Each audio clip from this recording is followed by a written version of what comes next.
မင်္ဂလာပါညီမတို့ဟန်ပါရှင်ဒီနေ့ညီမဆ iam ကျင်တော်မူရေးတဲ့ထာဝရပုံပေးစီရဲ့စာအုပ်လေးကိုဖတ်ပြသွားမှာပါရှင်ဟန်နဲ့တူတူလိုက်ပါစီမျိုးပေးကြပါအောင်ရှင်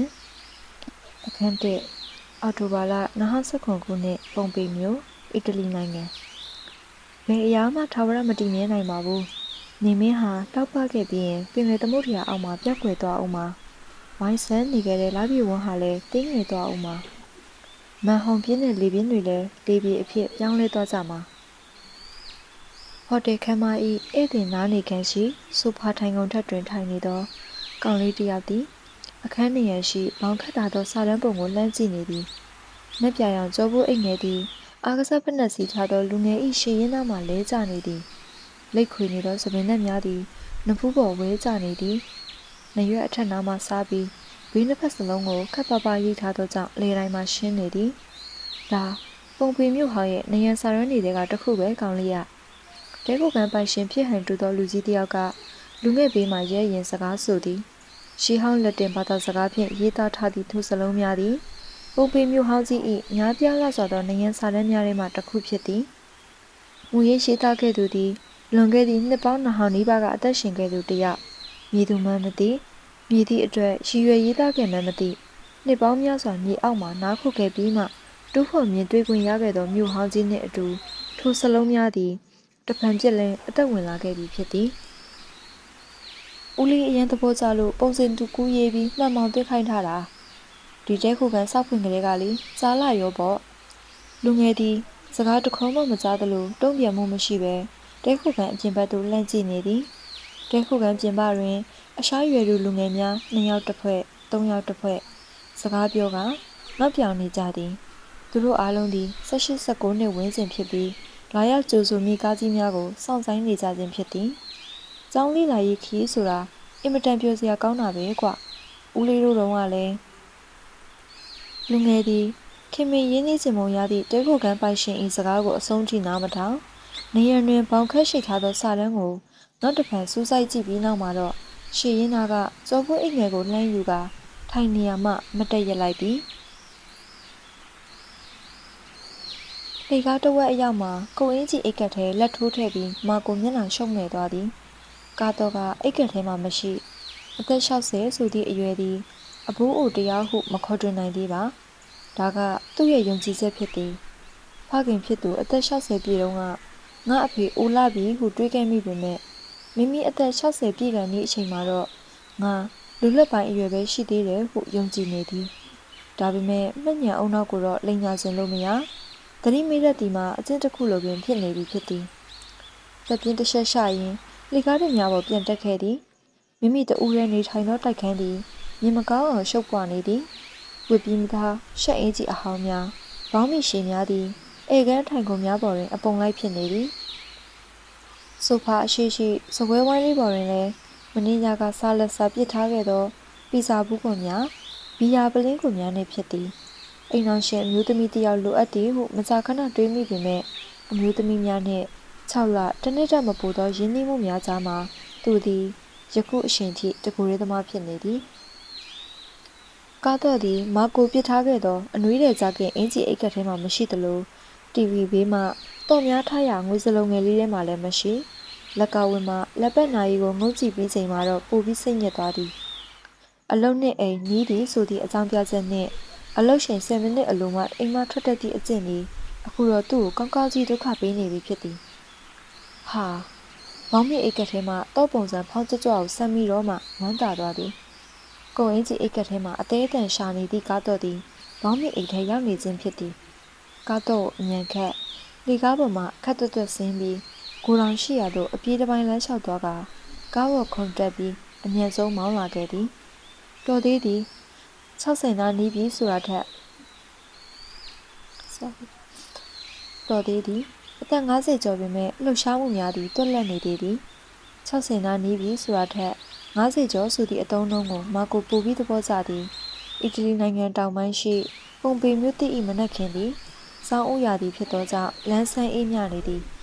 စိမ့်ညို့နေသောဂျုံကင်းများနှင့်ခဏမြင့်တောင်ကုန်းတောင်တန်းများသည်ကားနောက်မှတရိပ်ရိပ်ကျန်နေရခဲ့သည်လွင်ပြင်ကျဲများကိုတိုးဝေးတိုက်ခတ်လာသောလေပြေသည်ဂျုံခင်းစိမ့်များကြားမှဖြတ်တန်းပြေးသွားက အစိမ်းရောင်ရေလိုင်းများနှင့်စင်တူသည့်ပုံရိပ်တချို့ရှန့်ထားရစ်ခဲ့သည်ကုန်းစော်တရားအောက်မှဖြတ်တန်းမောင်းနှင်လိုက်သည်နှင့်အီတလီဘာသာဖြင့်ရေးသားထားသောပုံပေမျိုးဆိုသည့်ဆိုင်းဘုတ်ကစီးကြိုနေသည်ကားလမ်းနှင့်ရှင်လျက်လမ်းဘေးတစ်လျှောက်ရှိနေသည့်မီးရထားလမ်းမှအမြန်မီးရထားတစ်စီးဖြတ်တန်းသွားသည်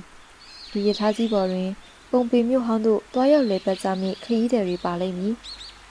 ရမြအားဖြင့်နှစ်စဉ်နှစ်တိုင်းလိုခရီးသွားဧည့်သည်2သိန်းကျော်လာရောက်လေပတ်နေသည့်ပုံပေမျိုးဟောင်းသည်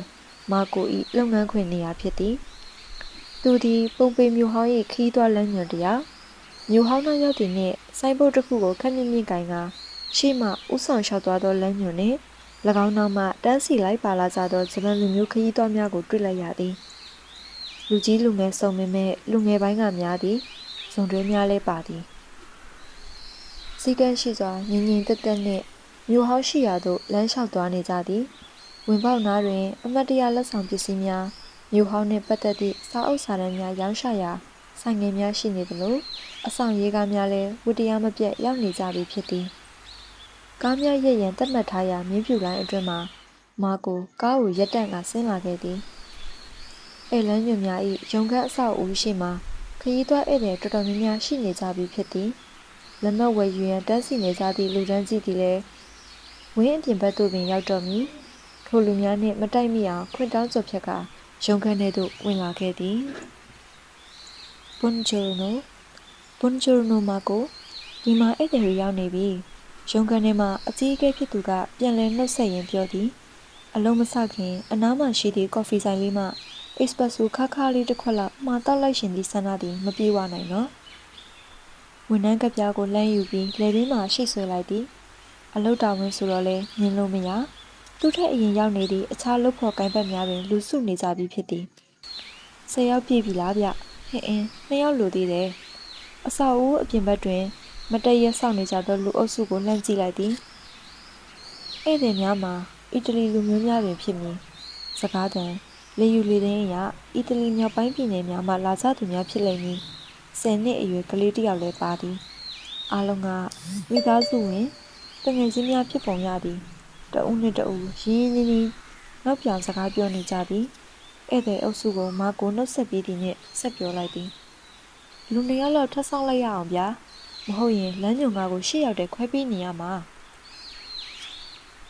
အင်းလေစောင့်တာပေါ့ဧည့်သည်လူစုပ်စုထဲမှလူကြီးတစ်ယောက်ကဝင်ဖြေလိုက်ရှင်ဖြစ်သည်လမ်းညွန်လိုချင်သူများအတွက်တအုပ်စုလင်ဧည့်သည်10ယောက်လက်ခံကအခကြေးငွေအဖြစ်ယူရိုငွေ120ပေးရသည်လူ10ယောက်မပြည့်လင်လဲလမ်းညွန်ကရှော့မပေးနိုင်ဧည့်သည်နည်းသည်ဖြစ်စေများသည်ဖြစ်စေဒီအကြောင်းအရာများကိုပဲရှင်းပြရသလိုဒီနေရာများကိုပဲလိုက်ပြရသည်အချိန်2နာရီခွဲခန့်ကြာမြင့်နိုင်သည်မြို့ဟောင်းနေရာအားလုံးကိုလိုက်ပြလင်တော့တနေ့ကုန်မြင်လောက်ငှလိုက်မည်မဟုတ်တော့ကြောင့်အရေးကြီးနေရာတချို့ကိုသာရွေးချယ်ပြသရသည်မာကို6တစ်ချက်ဟန့်ကလူအုပ်စုရဲ့အာရုံစူးစိုက်မှုကိုရရှိရန်ကြိုးစားလိုက်သည်လူဆောင်နေရင်တမိုင်းကြောင့်ကိုနည်းနည်းလောက်ပြန်နှွေးရအောင်လားဗျာ။ဘာလဲဗျာရောမအင်ပါယာကကမ္ဘာသမိုင်းမှာအင်အားအကြီးဆုံးနဲ့အကြာရှည်ဆုံးတည်တံ့ခဲ့တဲ့အင်ပါယာဆိုတာကိုလား။အုပ်စုတွေကပျော်တဲ့ဟန်ရှိသောလူကြီးတစ်ယောက်ကခက်နှောက်နှောက်ပြောသည်။ခမည်းပြောတာအမှန်ပဲဗျ။ BC 953ခုနှစ်မှာရောမမြို့စတင်ပေါ်ပေါက်လာခဲ့တယ်လို့သမိုင်းလေ့လာချက်တွေကဆိုခဲ့တယ်။ AD 486ခုနှစ်မှာတော့ရောမအင်ပါယာရဲ့အနောက်ရှမ်းဟာလူမျိုးစားတွေလက်ထဲကိုလုံးလုံးရောက်သွားခဲ့တယ်။ဆိုတော့ကခမည်းတော်စဉ်းစားကြည့်စမ်းဘာပဲဖြစ်ဖြစ်ရောမလူမျိုးတွေရဲ့သမိုင်းဟာနှစ်ပေါင်း1200လောက်ကြာရှည်တည်တံ့ခဲ့တယ်။ဧည့်သည်အုပ်စုမှာအာနာရွေးသာနားထောင်နေရသည်မိသူမျှစိတ်ဝင်စားဟန်မရှိတယောက်မှနားမထောင်ခြင်းလင်းတော့မမြင်ရပေမဲ့ဘေးမှာရှိနေတာတေချာသည့်လေးကိုပင်ရှင်းပြနေခြင်းသည့်မာကိုအတွက်တော့ကိစ္စမရှိ။ရောမအင်ပါယာအနေနဲ့အထွန်းတက်ဆုံးအချိန်မှာနယ်နိမိတ်အနေနဲ့လက်ရှိနိုင်ငံပေါင်း40ကျော်လောက်ကိုပေါင်းစည်းအုပ်ချုပ်နိုင်ခဲ့တာဗျ။တောင်မြောက်အနေအထားရဆိုရင်အခုစကော့တလန်နိုင်ငံကနေကူဝိတ်နိုင်ငံအထိအရှေ့အနောက်အနေအထားရဆိုရင်ပေါ်တူဂီနိုင်ငံကနေအာမေးနီးယားနိုင်ငံအထိဗျာ။ဘာသာစကားတစ်ခုတည်းဥပဒေတစ်ခုတည်းငွေကြေးစနစ်တစ်ခုတည်းနဲ့နော်။ဒါတင်ဘေကမလဲအဲ့ဒီခေတ်ကာလမှာလူတိုင်းဒီပါရေးတက်ဖတ်တတ်တယ်။ဒါနဲ့ကလေးမင်းနာမည်ဘယ်လိုခေါ်လဲ။ဖက်ဒရီကိုပါဖောင်ဖောင်နဲ့ရှစ်ဆရာကလေးငယ်မှာတွက်လက်စွာဖြေချလိုက်သည်တ လိုင်းရှင်နှင့်လှန်ကင်ထားသည့်ရောမစစ်သားရုပ်ကိုလက်မှကင်ထားသည့်ကလေးငယ်၏မျက်လုံးများမှစိတ်ဝင်စားမှုကိုကြည့်ရင်မာကိုကျေနပ်သွားသည်ရောမအင်ပါယာရဲ့ပထမဆုံးအင်ပါယာရှင်ကဘယ်သူလဲစီဇာလေးဂျူလီယက်စီဇာပေါ့စောစောကဖြေခဲ့သည့်လူငယ်လေးအစားဝင်ဖြေလိုက်ခြင်းဖြစ်သည်မာကိုကောင်းခါလိုက်သည်မဟုတ်ဘူးဗျရောမလွတ်တော်ကတရားဝင်သတ်မှတ်ပေးခဲ့တဲ့အင်ပါယာရှင်ကဂျူလီယက်စီဇာဆုံးပြီးတဲ့နောက်မှာနန်းတက်ခဲ့တဲ့သူအချို့သမိုင်းပညာရှင်တွေကတော့ဂျူလီယက်စီဇာကိုပထမဆုံးအင်ပါယာရှင်လို့သတ်မှတ်ပြောဆိုနေကြပေမဲ့အများကတော့အာနာရှင်လို့သုံးနှုန်းကြတယ်တေချာရှင်းရမယ်ဆိုရင်ဇက်လန်ကရှိအောင်မယ်ရောမကိုစတင်တည်ထောင်ခဲ့တဲ့အချိန်တုန်းကဘယင်စနစ်ဗျ BC 909ခုနှစ်အဲ့ဒီအချိန်မှာတော့ရောမနိုင်ငံဟာ Republic ဖြစ်လာခဲ့ပြီးပါလီမန်လွှတ်တော်အမတ်တွေရဲ့နေရာဟာအရေးပါခဲ့တယ်။နောက်ဂျူလီယက်စီဇာလက်ထက်မှာအကျွမ်းမဲ့အာဏာကိုပိုင်ခဲ့တယ်။ဒါပေမဲ့ရောမအင်ပါယာရဲ့ပထမဆုံးအာဏာရှင်ဖြစ်လာတဲ့သူကတော့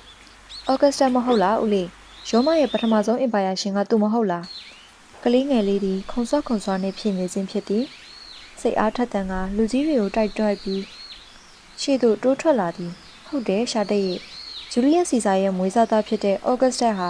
BC 29ခုနှစ်မှာရောမအင်ပါယာရဲ့ပထမဆုံးအင်ပါယာရှင်ဖြစ်လာခဲ့တာမင်းတော်ရဲကွရှီကျူစကားကြောင့်မျက်နှာမထားတတ်အောင်ဖြစ်သွားသောကလေးငယ်ကိုကြည့်ရင်မာကိုပြုံးလိုက်သည်နောက်ပိုင်းတွေမှာအာနာလူရာတွေကြောင့်ရောပြည်တွင်းစစ်တွေကြောင့်မှအင်ပါယာရှင်အပြောင်းအလဲတွေများခဲ့တယ်။ AD 69ခုနှစ်ဆိုရင်တစ်နှစ်တည်းမှာအင်ပါယာရှင်4ယောက်ပြောင်းတဲ့အထိပဲဗျ။ပုံပေမြို့ကြီးပျက်စီးခဲ့တဲ့ AD 89ခုနှစ်မှာဆိုရင်အီတလီဘာသာနဲ့ခေါ်ဝေါ်ရရင် Vespasiano ဆိုတဲ့အင်ပါယာရှင်ပေါ့ဗျာ။သူကွယ်လွန်သွားတာတိတ်မကြသေးပဲဒါဖြစ်တဲ့တီတိုဆိုတဲ့အင်ပါယာရှင်အုပ်ချုပ်နေခဲ့တာ။တဖြည်းဖြည်းတောက်ပလာသောနေရာသည်မြို့ဟောင်းကြီး၏နေရံများအဆောက်အဦများပေါ်သို့ထိုးကျလင်းလာသည်